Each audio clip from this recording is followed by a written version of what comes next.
Afro 521.000 pensionistë në të gjithë vendin do të marrin shpërblim në fund vit, nga 10 deri në 15.000 lekë në varësi të nivelit të pensionit që kanë, nëse është më i ulët se 20.000 lekë apo më i lartë. Por ku do të shkojë bonusi dhe si është shpërndar harta e pensionistëve në të gjithë vendin? Referuar të dhënave zyrtare, ajo që vjet re është një rritje e lartë e numrit të pensionistëve nga viti në vit, ku nga 2023 në 2024 skemës janë shtuar afro 16.400 përfitues. Ndërsa nëse do të marrim në konsiderat 5 vjeçarin e fundit, rritja në raport me vitin 2020 regjistrohet në 55.535 pensionistë më shumë. Pjesën më të madhe të përfituesve përbëjnë pensionet urbane, një shifër kjo që arrin në 630.142 në fund të vitit që lan pas, ku përfshihen edhe pensionet e invaliditetit dhe ato familjare.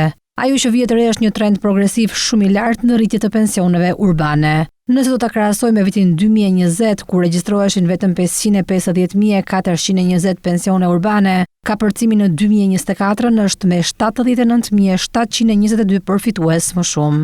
Në këtë grup pensionet familjare janë rreth 44.000 dhe kanë qenë thuajse në të njëjtin trend. Pensionet e invaliditetit në 60.516 dhe kanë rezultuar me rënje, ndërsa pensionet e pleqërisë regjistrohen në 525.421, duke u rritur me 84.842 përfitues në raport me vitin 2020. Shifrat tregojnë se popullsia e Shqipërisë po plaket me ritme të shpejta dhe se skema po mbi ngarkohet çdo ditë më shumë. Numri më i lartë i tyre është i përqendruar në Tiranë, Fier, Korçë, Vlorë, Durrës dhe Elbasan.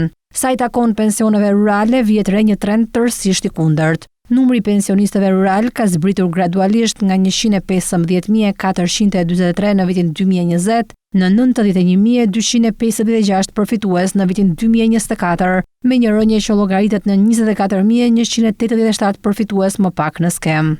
Në 2024, 82.146 janë pensione pleqërie, 5.410 pensione invaliditeti dhe 3.700 pensione familjare, të cilat gjithashtu rezultojnë në rënje. Numri më i lartë i pensioneve të pleqërisë në zonat rurale është i përqendruar në Tiranë, Fier, Elbasan, Vlorë, Korçë, Berat dhe Peshkopi. Në total në të gjithë Shqipërinë janë mbi 607.000 persona të moshës së tretë në qytet dhe fshat që përfitojnë shpërblim fundviti, 66.000 persona që përfitojnë pensione invaliditeti dhe rreth 47.900 pensione familjare.